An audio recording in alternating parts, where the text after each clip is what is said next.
Hello, my name is Debbie McCuskey, and I'm the coordinator for Graduate Student Legal Aid.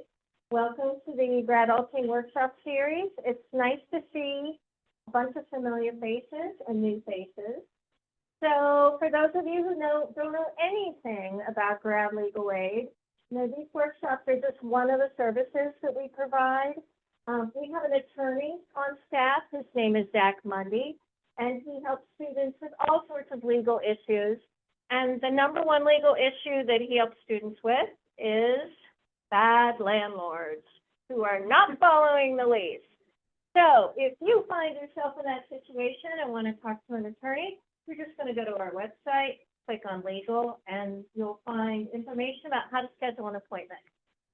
So for international students, we work with a local immigration attorney, and we offer appointments with her twice a year.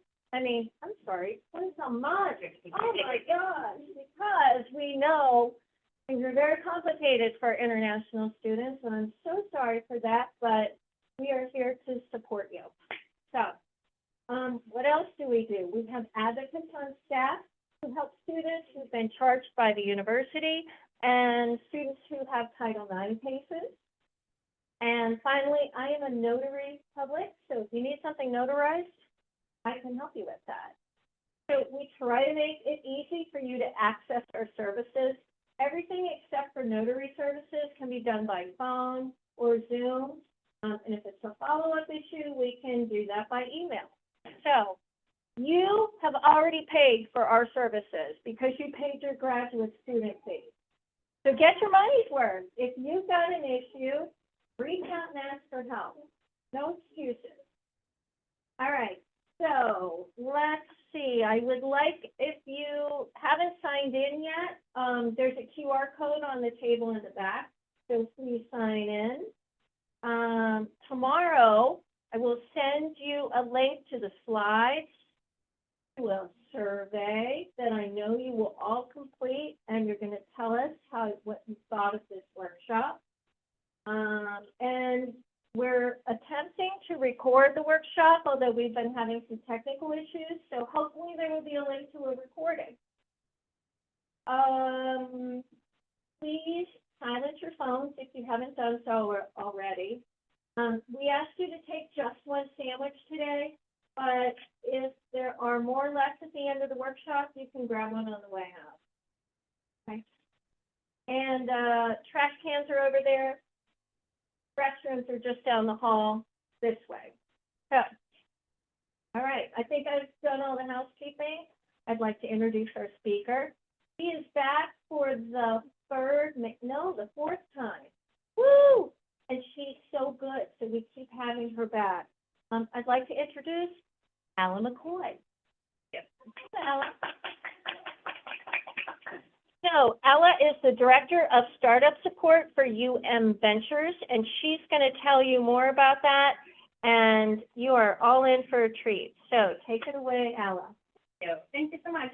Thank you so much for coming here and spending this hour with us. I will be talking to my slides, but feel free to raise your hand and ask me a question. I will address it quickly. If it requires a longer discussion, we'll change it for later, or maybe make it up. Feel free to raise your hand. Usually, I know when I'm looking at something, listening, question pops into my head, and I feel free to interrupt. So, I am part of the office called UM Ventures, which is the technology transfer office that many of you are familiar with. So, technology transfer at academic institutions is aimed with taking intellectual property, any intellectual property, data, software, copyright, written works that were developed in University of Maryland labs and to actual products and benefited from that. And so there are people in my office who do IP protection, and then they license it to companies, to startup companies. My job is to help create startup companies around those innovations. So I'll talk to you a little bit about that. was also asked to talk about, how do I start a business in general, whether or not it's related. How many of you are working in a lab, working on some sort of project with your professor, your man? So that would be that, but we will cover everything that is or is not, may not be related to what you're doing in the university class. So why would you start a business? Hard, risky, very, very hard. I didn't mention it, it's hard and risky. However, for those who do, there's a big financial reward. There's a big risk for people.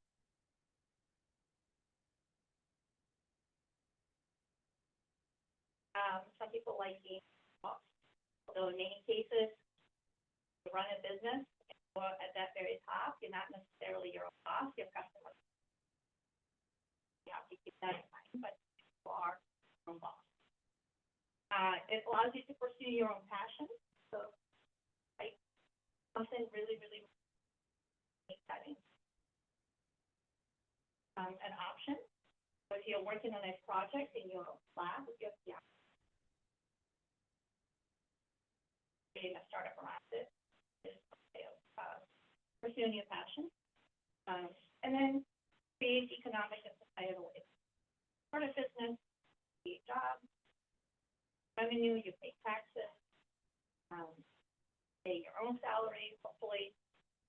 There's all sorts of economic benefits, societal benefit if you create products that people can use, and some with cancer, if you benefited the public. It's something change people, public benefit. So there are different types of businesses. Think about it. So the first distinction I'd like to make is between lifestyle and high growth startup. So lifestyle business is the type of business that you create that you plan to run for a long time. So you plan to have it as your business. Usually, examples would be a family-owned restaurant, spa, consulting company, a lifestyle business. It's a business that you create. It could be like a small it's a business that you run for life. It doesn't mean it's necessarily fun and you travel. It's just a lot of times you have to work really, really hard. So, but this is the type of business. High growth startup is a newly formed company that's created to as a very scalable business. So it's intended to grow really, really. It's intended to take outside investments, also intended to be sold or do it in a public offering, sold privately to a bigger company or sold to the public. So, and that's something that some people creating a high-tech, high-growth startups don't realize is that go out and take investments. They expect to grow because of the decision that you make. You can also build a high-tech company as an organically grown company, meaning to finance your growth through revenue. It's harder to do with anything that requires very heavy investment. Fairly easy to do with something.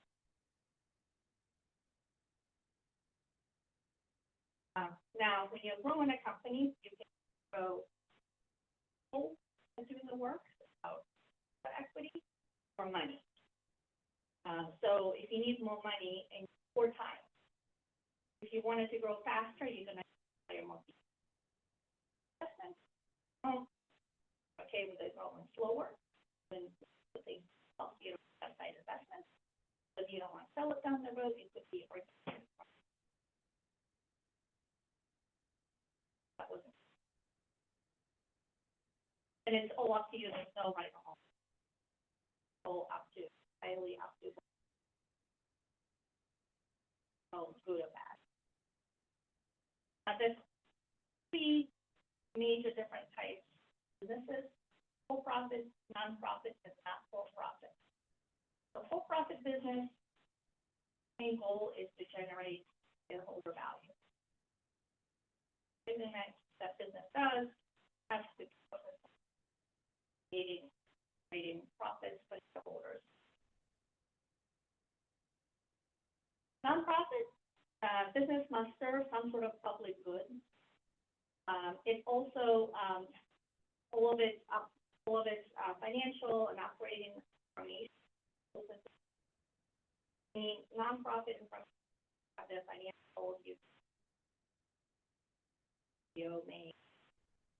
It has to be public available. For example, University of Maryland is a nonprofit. Financial, salaries, you can also be able to for-profit companies. However, some organizations that do operate sort of as a nonprofit, they keep themselves as for-profit because they don't want to. That happens too. And then there's a not-for-profit. So not-for-profit organizations are also don't generate profits. And they primarily exist to serve its members' goals rather than the bigger society goals. Example could be a sorority, the neighborhood pool association, the HOA association. So it exists, but doesn't make money, so finances somehow probably through use. So they consider recreational organization. That's what's not for profit.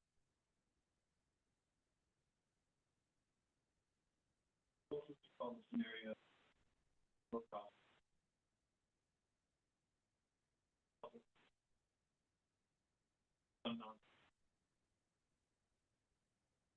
Yeah, so there are, so state of Maryland has a low profit entity. Not all states have that, but there's a low profit and that's kind of company. But there's nothing that says that for-profit companies can also do public good. Some for-profit, many non-profit, actually for-profit companies also have non-profit profit.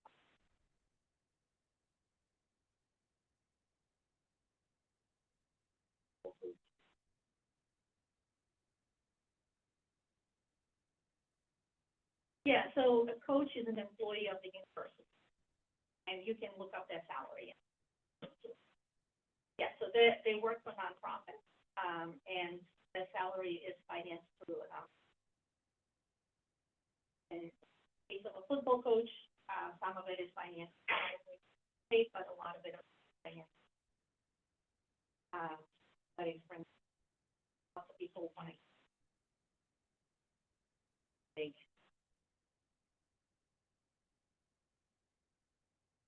Yeah, they're employee of the university, the nonprofit.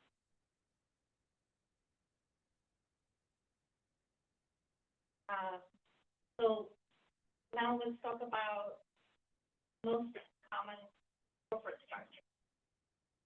There are more than this, but the most common ones that you probably heard of, you can register your company as a sole proprietorship, which means that there's one person in the company, and the liability falls on that one person. And so the owner that owns the company is also liable for everything. Finances of that company go through owners. Limited Liability Corporation, LLC, a lot of you have, is separates liability. So the owner not liable for anything, so the company, LLC, only that LLC is liable. Or they do something, company sues, the lawsuit can also go after the LLC. However, the finances still flow through the owner's personal finance. So, examples, file income tax, pay their income or loss, from an LLC or finances. Now, corporation, both liability and finance. So most people, when they first form a company, they'll go for the AP, kind of reduce that liability. But especially early on when a lot of losses.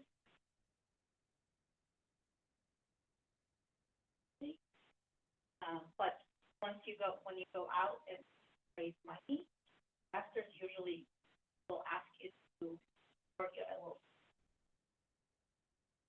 But they want to make that income is separate.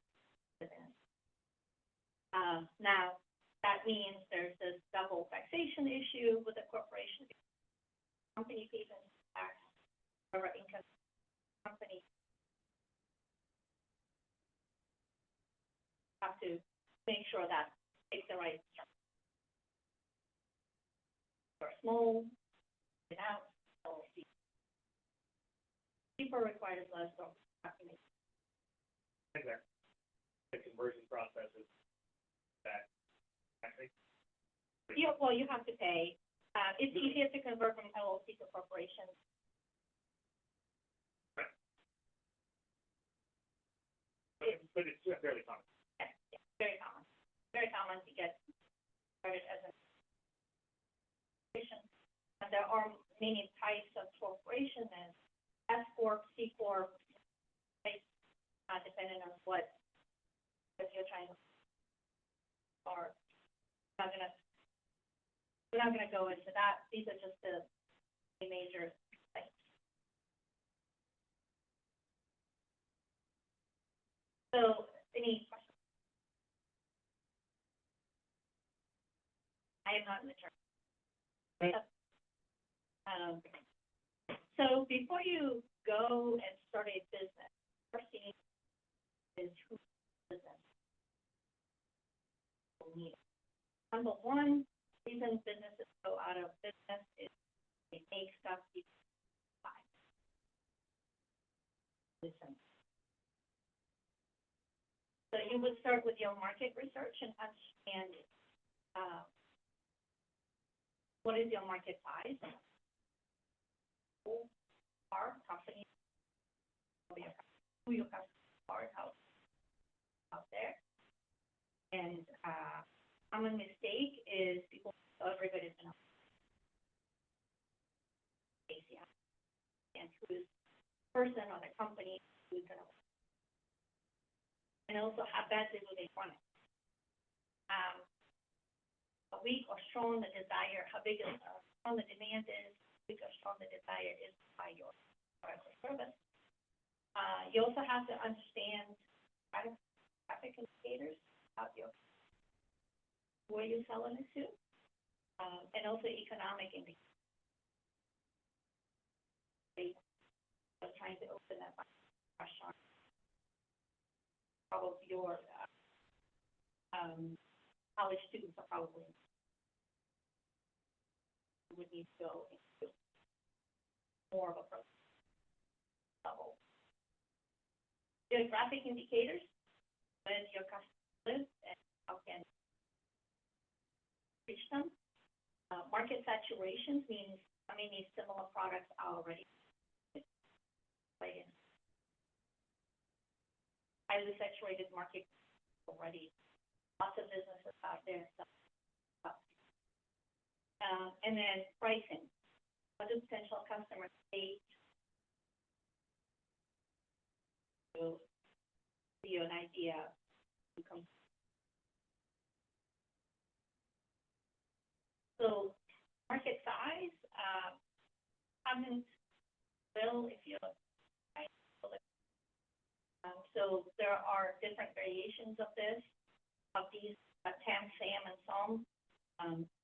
So TAM is total addressable market. So number of customers who have a need for your specific product and service, total. SAM is serviceable available market, meaning how many of those people wanted you can actually serve and reach through your distribution channels. and a serviceable, obtainable market, number of customers who have a need for your product can be serviced by you and will likely become your.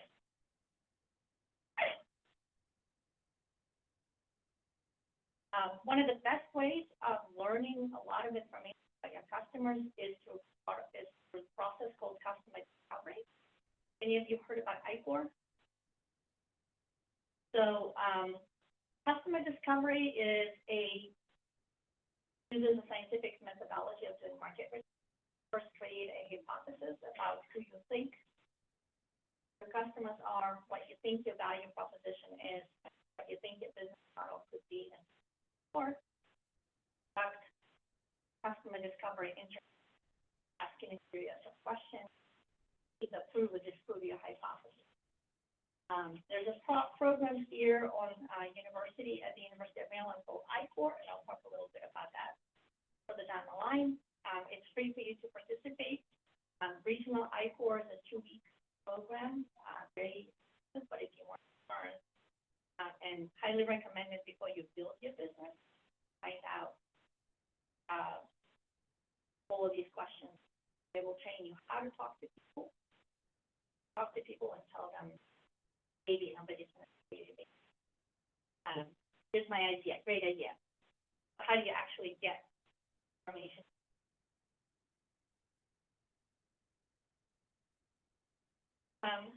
Really important to, when you're doing competitor analysis, to think about both direct and indirect competitors. So direct competitors are companies who are doing something that's very similar.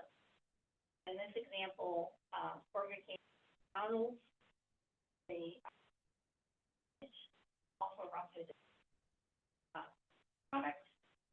However, there's also there are other indirect competitors who provide who solve the same problem or the same need. They're not necessarily direct competitors of fast food restaurants. And instead of going to McDonald's, you go to Lidl and buy their amazing bread. I love their bread, and make sandwiches. So, or you may cook something at home, right? So there are always other solutions available. So when how do you solve a problem, who else is solving this problem? It's not just exactly what also other people. This is especially important if you're creating something new that doesn't quite yet on the market. And people will say, well, I have no competitors. I do, because the problem you're solving is already being solved by somebody else who's doing probably something very different from you, but essentially is solving a problem.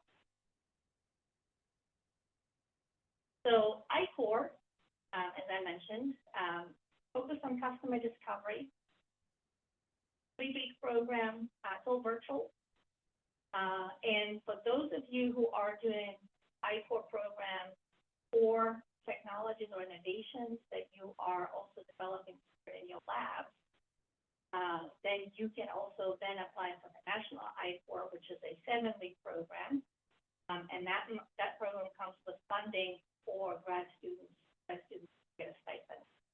So that comes 7 weeks. If interested, there's GRadulting, and they do monthly webinars on how the program works. They have a wonderful website. You can register. Those programs are free, regional free. You don't get paid. National.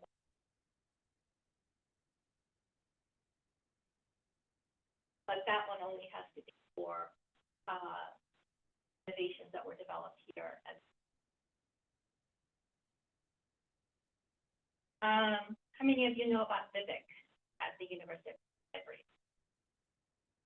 So University of Maryland has virtual business information center through which you can access various business entrepreneurship related databases. Anything, lots of things about graphics, lots of things, market research for specific markets. You can either do it online or you can go to my Kelvin Library. Kelvin Library has a business librarian help you get that. They're very helpful. So, log in using their wizard. You have the idea, you did your customer discovery, and you just is indeed very beautiful. Here's my money, take my money, buy your stuff. So now you actually probably a good idea to go ahead and incorporate your company. But how? First, you have to find funding. Customers need to pay for certain things.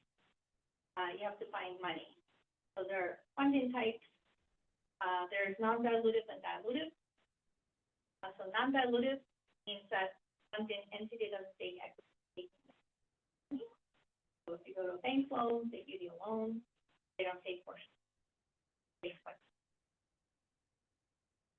Also grants. Any other things in return. Dilutive means that funding entity takes equity position in the company, and the reason it's called dilutive is because if they then dilute your ownership. The ownership stake is not 100%, but whatever maybe.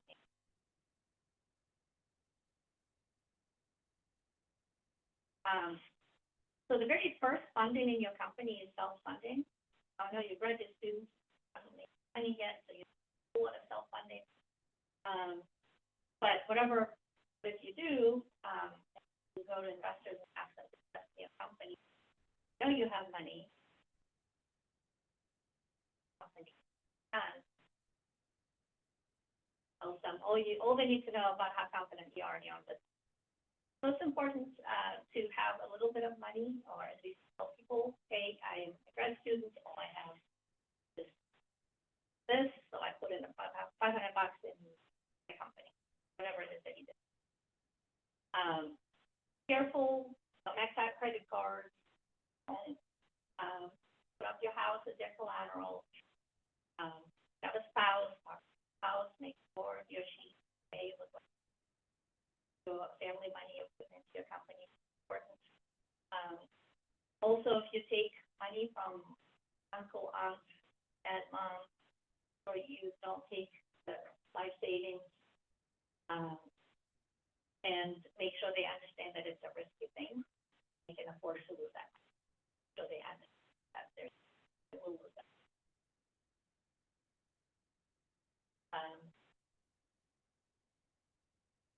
But this self-funding usually comes in first, and for the indicator how confident you are in your own. Usually, next you would start looking for grants. Grants are not dilutive. Usually, they don't need to be repaid. They don't take part of your company.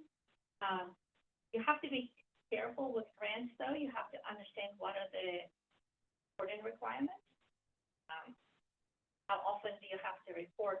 What do you have to report so that you're comfortable with that? And make sure that you understand that you do them. Remember it. And another thing that some grants just give you money and as long as you kind of stay playing. Some grants have very specific requirements, so you're supposed to achieve X, Y. Or when you apply and you're saying my milestone expected, so your milestones change as you build your business. You discover your customers don't actually care this product, so you shouldn't be spending time to develop it. Call your granting agency and talk to them, ask them, and we rebudget this line item. We change something. Make sure you communicate with your out, make sure you adhere to your requirements. Also, when you apply for grants, make sure that whatever that stated goal of that grant fits within your business model and fits with what you're trying to achieve. So if the goal of that grant is something that's different from what your business is doing, money, but not ultimate business. But it is one of the very early stage financing mechanisms through SBIR, SDTR grants. So those provide a lot of great, very early stage R&D finance to startup companies. I mentioned debt financing, also non-dilutive. You can bank. Really difficult for early stage companies without revenues to go and get that loan secured. Go to a bank, they'll ask you to put up some sort of personal guarantee. So if you have an LLC, they'll still ask you to sign a personal guarantee, put up your car, your house, collateral. So very careful with that. Small Business Administration facilitates loans for small businesses where they put up collateral for you up to certain. So if you work with an SBA, Small Business Development Center is located here on campus, and the application, they will review them, and they will help you go through the process where government guarantees is up to $100,000. You would have to put collateral. But again, the good thing about debt financing here is that they don't take equity, and if you don't have to put up personal collateral or personal guarantee, business goes out of business, then that loan goes away because the loan to the business.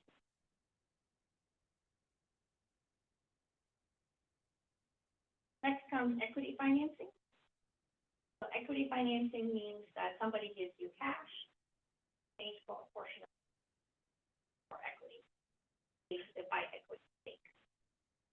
Usually the first round is S&F, friends and family, sometimes also called friends and schools. Most early stage companies, unfortunately, don't make it, but people put money into the very first round, usually get a good deal on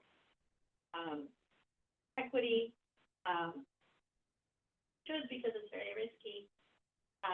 And as I said before, be very careful who you take that money from.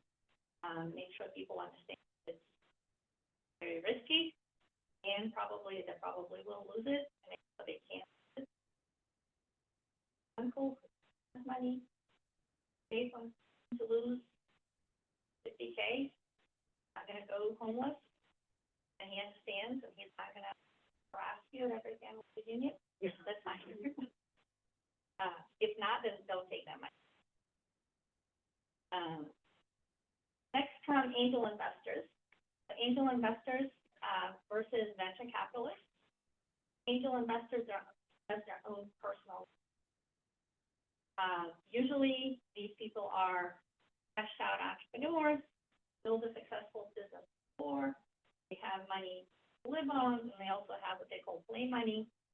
They set aside money they can go and invest in a company. Usually, a good angel investor is invest not just with cash, also with advice, also with expertise in the industry. They'll be able to open doors to customers potentially, maybe take you to their bank and have their bank open a business account for your business. The terms, they would normally come with something more than cash. They also shouldn't be breathing down your neck just to give you 20K. They should let you build your own. A lot of it is chemistry. Now, venture capitalists invest other people's money. So angels, their own money, venture capitalists go out and raise investment funds, and limited partners or LPs put money into that venture fund. please take that money to invest because they're answering to their fees. They are a lot more risk averse, so they will invest in companies that are further down, also a little bit more. So they probably won't come in where angels as a family are. They'll wait for more people to come off and further. And they also prefer to invest larger amounts because each company they invest in, they take a huge. They don't want to sit on 20 boards, but rather sit 5. They too come with expertise. They too come with a lot of times VCs are people who build companies. Yes. The angels. Yes, the angels because they invest their own money. So those people, they went out, take tons of money, and they have definitely money. So they usually, you'll see they negotiate. Sometimes angels will, they don't take just equity in a company. They might take some kind of whole, take one board. So experienced investors, as I said, bring also expertise, stamp of approval. You're an ABC-backed company. That means somebody trusted you with a lot of money. That says something about you. A lot of times, though, VCs bet on technology, business model.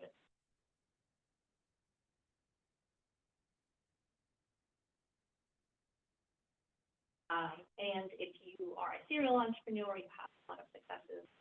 That's a lot of things I've seen. You sort of, but if you're young, new, you haven't done it before, doable, expect payments, but also they don't invest just on which will send time for them to trust you, so we'll do how you work, how you and because equity investors, they give you cash, they don't take any cash, you don't pay that money. They take 10, 20% of your company. The way they get paid is that company is sold. That equity is now going to be a lot more valuable. That's how they get paid. So they give you $1 million for 20 company later down the road. So if they give you $1 million for 25% of the company, means your company now is worth $4 million. We sell it in 5 years for $40 million, so it's a 10x exit there. $1 million is now 10 if there's no. So, but that's how they get paid. Usually in a portfolio, angel portfolio, 1 out of 10 companies will do that. That's why they're looking for. They're only seeking opportunities that have a potential to bring this really high return. But that one has to make it to pay for everything.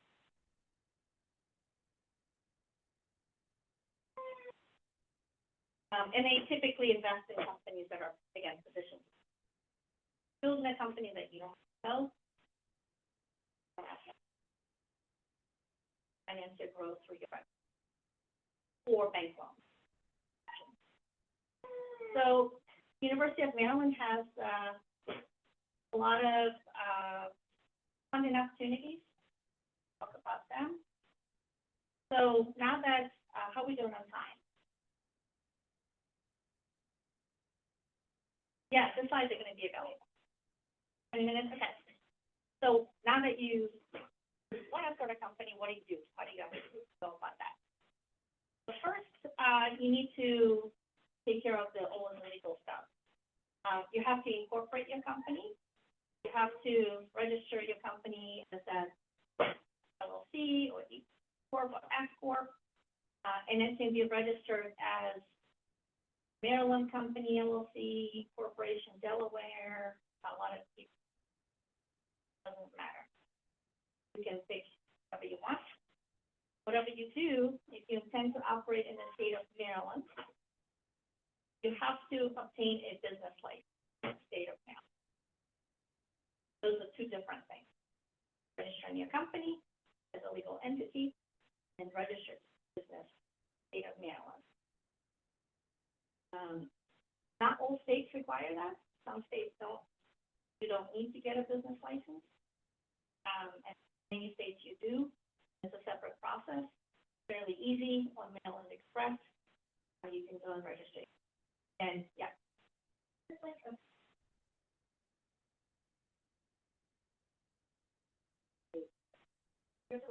Yeah. You don't have to incorporate. You already incorporated, but you have to register in that state to be able to do business. And that's why you see now, like with COVID, that created a lot of questions. People thought they could move anywhere in the country and work from there. But then companies were cut up with that, and now you'll see if you're going to work for a big company, they can tell you can work remotely from these states, because only in those states they have business. So make sure that your employees also.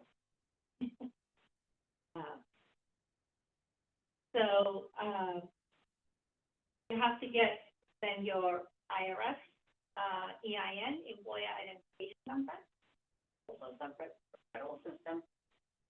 If you're using any intellectual property, using software, you're using images, you're using language, you need to have licenses to use those languages or to use that intellectual property, or you just methodology of doing something. You can obtain IP license. A lot of things are released open source. Using anything open source, make sure you read the language attached. Understand, because some open source licenses require share back provisions, meaning anything you create, you agree to share back. So that you read those, and also creative works, Creative Commons licenses attached. Make sure you understand those, because not all Creative Commons licenses are for commercial purposes. Some allow free use for personal purposes, but paid for commercial purposes. So make sure you do that before you actually sell it. And then some businesses require permits. So a plumber, with doctor, we have. And if you go on the state of Maryland, you go on the business express. Say, I am starting a business in this XYZ. What type of certificate?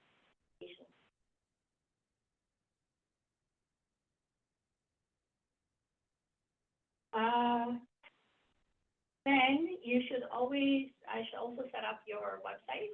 Every business today needs to have a website. Even if you have an app, you also have a website that explains your app interacts with it. You need to have a bank. You need to have a bank account for your business. Payment processing system. So if you're taking customers, ways of doing it, like Squarespace. Make sure that you have that set up and it's set up properly.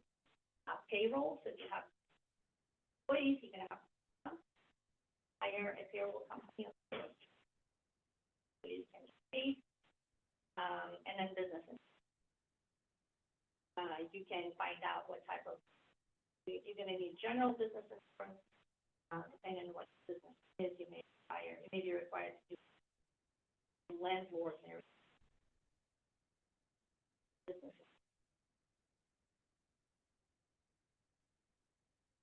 So we talked about immigration, and we get lots of questions here. So OPT is a good way for foreign students to work for or open a to work there. And up to 12 months, and some professions or some industries allow for more years of time. We've recently had a workshop, Immigration for Startup Founders. It's a founding one. Recorded, posted on YouTube. Watch it there. We talk about a lot of other options and many. And we'll send slides. And then University of Maryland resources. So first of all, you're in a great place. Maryland is very well regarded for entrepreneurship, for both undergraduate, graduate, and faculty entrepreneurship. The resources that we have, so Start Fundamentals Workshop Series. These are live Zoom webinars, free, sign up, and or not. And then we record most of them and that's posted on our Startup YouTube channel. If you go on YouTube channel, there's a huge library of various topics. Not high production value in recording. So, and so don't expect high production value, but it's a lot of really good. We also have entrepreneurs in residence. So these are people who built successful companies, and I'm here to advise you. Appointments with them remotely, Zoom meetings, sometimes in person. They have various experts. Innovation Gateway has a lot of resources. There are other resources on campus. Demon Center Worship, great for students. We created Startup Guide. It's basically step by step, how do you do a business based on innovation or development of university innovation. There's a Startup Guide. It's basically a game of life for that. This is very high level version of that. Go to Startup Guide, you'll be able to click on each, get my information. This is very high level. The first step would be to submit intellectual property disclosure telling us about your innovation. Then you would do ICOR, customer discovery. Then there's this tech validation grant available that you can apply for. It comes with $30K. It goes to your professor's lab. The postdoc salary can be financed for that, or your PhD salary can be financed for that. And after that, you form your company. You can set intellectual property into your company. A company can apply for company information funding. This was tech validation. The tech validation grant, MII. Who's getting? That's the state of Maryland. The 5 universities that participate in that. And then once you have that company, there's incubators here on campus. There are some conflicts of interest issues that your guys have to worry about. And there are other opportunities to get more R&D funding here at the University of Maryland for SBIR and such. And also university has its companies that are a little bit. Sounds all real easy, but it's not. A lot of work. Some inspiration for you. So here's Matt Dowling. He started his company when he was a PhD student around innovation that he developed with his professor Srini Raghavan. So they developed innovation to help plotting really quickly. And now Mercura actually have a lot more than 20 employees now. They have an approved product. Also buy Redmond people on Amazon, or if you go to a CVS and you buy CVS brands products that and you have 4-inch less top leading, that's their product. And he started that as a PhD student. Here's another great success story. So Matt Furstenberg was a football player, and he wanted to have football gloves. So football gloves lose stickiness after just 1 or 2 games. Your Division I football player, they give you a game of 10 minutes. you're a high school kid, you get one pair of gloves for the season, that's all you get. So he wondered, can I do some kind of spray or something? So we connected him with a chemical engineering professor, and then Samba and Kevin were his 5 students. So together they came up with a formulation, used that MII funding, financed that, and Matt launched the company. Originally they were selling just that gel that you can spread on your football gloves and stick in it. Now they have a whole line of products. They're selling gloves. Gels actually make money on selling gloves and apparel than the actual gel. That's their original. And he's a grad student.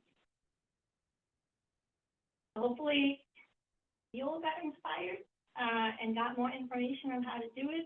Happy to connect with you. We have, 8 minutes or so for questions? I think Debbie will send them, right? Debbie will send an email tomorrow with the slides. And if you want them, your questions, just click my email.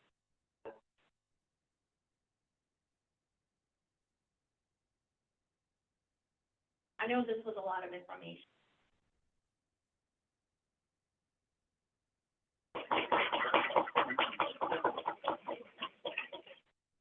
That was a lot of information, but it just goes to show how many resources are available at the university and all the steps you need to think about. Yeah, it's not for the faint of heart, but whoever here is interested in starting a business, Alla is a terrific resource, as you now know. So thank you so much for being here. Always a great workshop. Thank you. So, and thank you for coming today. I'm glad the weather was nice. It's always good when it cooperates, so we have a nice crowd. There's a lot of sandwiches left back there, so if you want to take an extra one for the road, please do so. I will send out the slides and the resources tomorrow. Just a heads up, 2 more workshops this semester. They are on Zoom, not in person. So next week, we're doing police encounters. One thing we're covering by student request is how to file a police report. So you may be interested in that. The following week, our immigration attorney that we've contracted with, Patricia Medicon, she's presenting an update on immigration policy, what's happening now, what may be coming down the road. We'll ask her to get out her crystal ball for all of you. So anyways, it was great to see you today. Look forward to seeing your reply to the surveys, and have a good week. Thank you. And Inga,